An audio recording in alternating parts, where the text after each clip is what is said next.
माता अभिमान दान फळ ही वंचित मनान ते रघुनंदन भेटे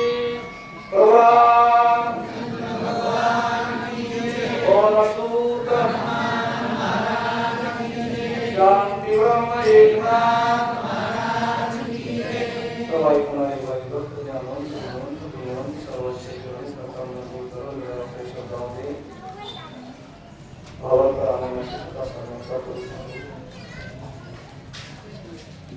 मी तो अनाथ अपराधी कर्महीन मतिमंद बुद्धी तुझ्या अखिले नाही कधी वाचे कृपा देती नाही बाबा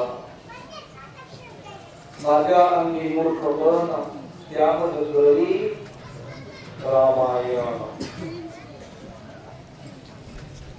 कथा पुराणे पण टाइम कमी आहे आपण 2 तास कमी करतो 2 वाजले 50 वय शिकले 2:30 वाजले किती पडले तरी राजा रावणाचा आणि नारद मुनीचा संवाद आहे सगळ्या वक्त्यांनी सुंदर सांगितलेलं आहे अजून मी जवळ सांगायचं म्हणजे पावसात मोठ झाल्यासारखं पण महत्वाचं मांडायचा प्रयत्न करून पुढे चालणार राजा रावणानं मी कसा जगावा म्हणून नारद मुनीला विचारलं का कसा मरावा म्हणून नारद मुनीला विचारलं बघा एकच सारखे रामायणातलं नारदाला रावणानं मी कसा आनंदाने जगावा नातू बंधू लेकरं बाळ गाड्या घोड्या गट हाती बंगले असं विचारलं का मी चांगलं मरण कशा देईल असं विचारलं मरण विचारलं बरोबर माझी सद्गती कशी होईल मला पुन्हा जन्माला मरायला आता आधी त्याच्यातच गेला आईच्या पोटात यायचं नको बाहेर पडायचं नको चौकाच्या खांद्यावर जायला नको म्हणजे हा जो त्रास आहे मला पुनरपी जननम पुनरपी मरणम मला या भानगडीतून नारद मुनी तुम्हाला काढता येईल का मग नारद मुनीनं काढता येईल म्हणून सांगितलं ना पण राजा दशरथाच्या पोटी राम जन्माला येणार तो सावळा असणार त्याचं रूप कसं असणार तो कसा असणार दिनावर दया करणारा असणार दुश्मनाला मारणारा असणार आणि त्यावेळेस तुझी त्याची ज्यावेळेस भेट होईल त्यावेळेस तू हे मी सांगितलेला मंत्र विसरायचा नाही आपल्याला कीर्तनकार महाराज आपले गुरु सगळे सांगते की शेवटच्या श्वासापर्यंत देवाचं नाव विसरू नका पण आपल्याला बाजारून खाली घेतलंय की आपण म्हणतो पिंकी आली रे नातो कुठे रे बारकी पोरगी दिसत नाही आणि मग बारकी पोरगी ध्यानात आली की बारकी पोरीच्या जन्माला जावं लागतं वासनेचा संग होय अंतकाळी तरी तपोबळी जन्म धरी राजा रावणानं मरण विचारलं गोड आहे पण मरावं वाटलं का चला पुढं राजा रावणानं नारदाकडून आनंदाने विचारलं मरण पुन्हा पण मरावा कसा मरावा पण यानं ज्यावेळेस सांगितलं राजा दशरथाच्या पोटानं राम येणार आहे त्याच्या हातानं तू मारणार आहेस मग यानं खुशाल मरण स्वीकारायला पाहिजे होतं की नाही मग यानं राजा दशरथाचं लग्नच होतं नाही मला मग राम कसा जन्म हर एक माणसाला वाटतंय मला चांगलं मरण यावा पण ताप आली तरी म्हणतोय कोरोना दवाखान्यात काल असलं तर बघा नाही तर काल तर अरे मरण चांगलं या वाटतंय पण मरा वाटत नाही मरा वाटतंय राजा रावणाला मरण चांगलं या वाटलं आणि मरायचं ठरल्यावर मग ह्याच्या मायबापाचं लग्न पार समुद्रात बुडविलं पार कष्ट केली मरा वाटलं नाही मग ज्ञानी लोक अज्ञानी होते याचं दुःख वाटलं बघा ज्याला कळत नाही काय मामा त्याचं काय वाटत नाही पण ज्याला कळत आहे आणि कळणारा माणूस जर चुकत असेल याच्या इतकं दुर्भाग्य कोणचं नाही अज्ञानपणातले गुन्हे सगळे देव सुद्धा माफ करतो पण सुज्ञान झाल्यावर गुन्हा केल्यावर तो माफ होत नाही याला कळत असून याला विघ्न केलं मरण चुकवायचा प्रयत्न केला अरे नारदानं सहज सांगितलं मी आता परत सांगणार आहे नारदानं सहज सांगितलं बाबा कुठलाही पुण्य केलं दानाचं पुण्य नामाचं पुण्य दानाचं कोणते अनेक 9 प्रकारची भक्ती आहे याच्यातली कोणती बी केले आणि याच्यात थोडा जरी अहंकार आला मी अन्नदानासाठी 2 रुपये दिले, मी दिलेत मला, की तुझं 0 झालं. मी हे असं एका गरीबाला ड्रेस घेऊन दिला, मी आला, विषय संपला.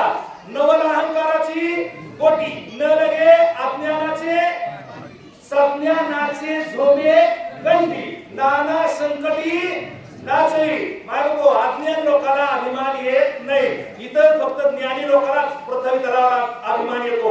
धनवंताला धनाचा अभिमान आहे, ज्ञानाला ज्ञानाचा अभिमान आहे. रामायण सांगायचं त्याला हे आपल्यासारखं कोणाला सांगायचं म्हणजे शहाण्याचा अभिमान आहे. असं म्हणजे पलीकडच्या कडे काम करते का कोणीतरी झाडू मारायचं, तेव्हा ते आपल्याला काय आहे झाडूच मारायचं, आपल्याला काय अहंकार आहे का? आणि खरी भक्ती देवाला कोणती आवडती? ती आवडती दास्यत्व. आमच्या हनुमानजीने कुठं सत्कार घेतला का? कुठं हार घालून घेतला का? दास्यत्व निकट हनुमान ते पाय केले म्हणून देखील अरे इथं व्हावे लहाना होणे लहान, आणि तर देव कुठंतरी भेटत नाही तर देवाची काही कृपा होईल. अहंकार आला का? आमच्या तुकोबरायचं वाक्य बघा, अहंकार चळे थोडा तरी धडची होये वेडा. ते येड्या करण्याला तयार आहे, जागेमध्ये जे पागल आहे.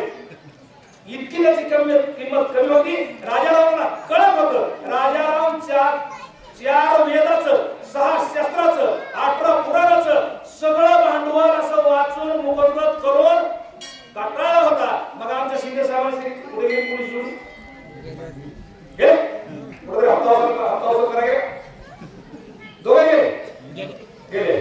वा, त्याने सांगितलं राजाराव 14 चौकडे लागला, इतक्या दिवस लागला आणि तरी मरू वाटत नाही. किती दुर्भाग्य आहे, तशी अवस्था आपली नसावी, त्याच्यासाठी राम आहे. यज्ञ दान तप संपत्ती त्याची योग्य सामर्थ्य शक्ती, श्रीरामाची डोळे प्राप्ती दान निश्चिती लंकेशा.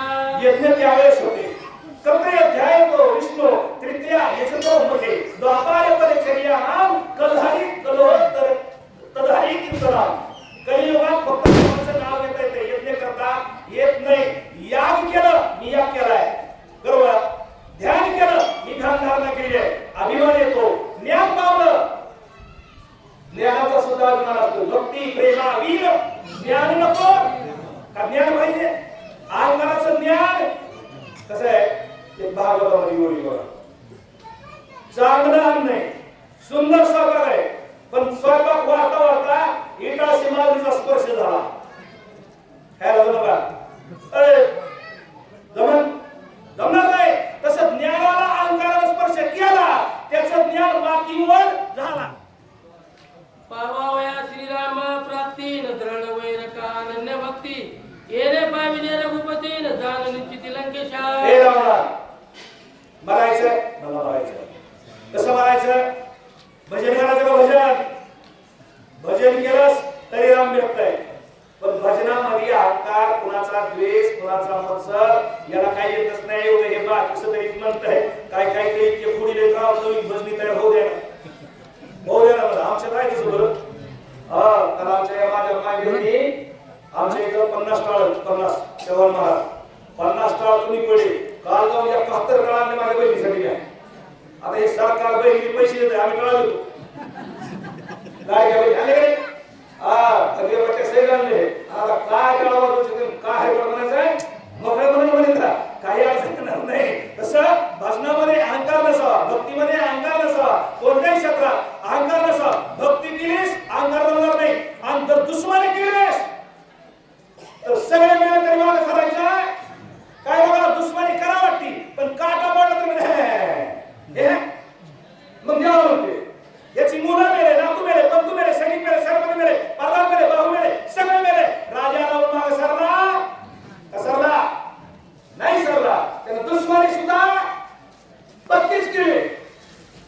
आणि माणसाला दुश्मन सुद्धा असा भेटावा की त्याला आपली पाठच लावा. आरत्यावरती डाव मोडीला पळून जाणारा नसावा. अनन्य भक्तीचे लक्षण पाहिले सांगेन परिपूर्ण, पाठी वैराचे कारण केले निर्वाण ते साधे. भक्ती करायची का? भक्तीचं सुद्धा लक्षण सांगतो. भक्तीची करावं लागते. भक्ती कशी करावी ते सुद्धा सांगतो. भक्ती करताना नम्र झाला बुद्धा गेले कोणीले आनंदा बाबाई त्याला हात व्हावं लागते वावे गाणा होणे गीत सांगितलं सुखामध्ये सांग एकदम मृदू व्हावं लागते लीन व्हावं लागते सेवा करावी लागते वर मुडकं करून भक्ती होत नाही. नजीन मामा लवकर टाइम झाला.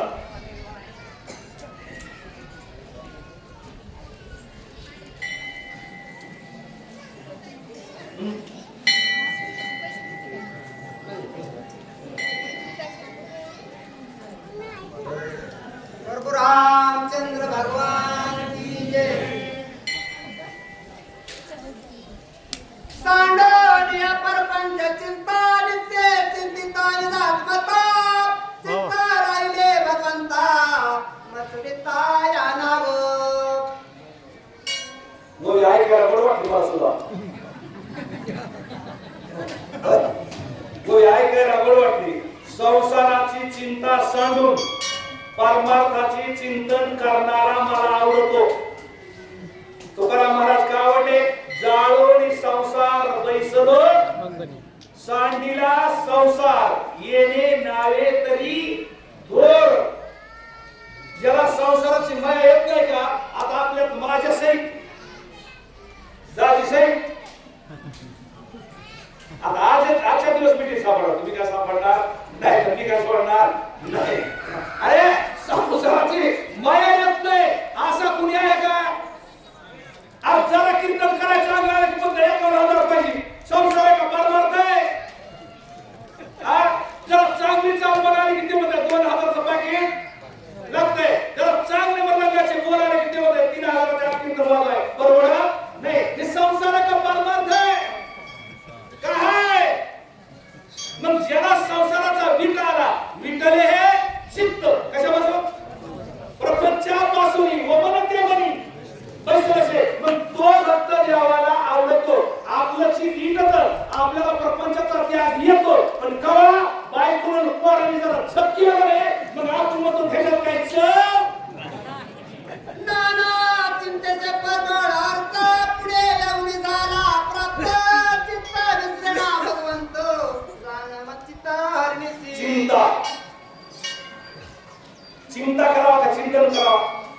चिंता से घटे चतुराई दुख से घटे शरीर पाप से घटे लक्ष्मी कहे गए दास कबीर.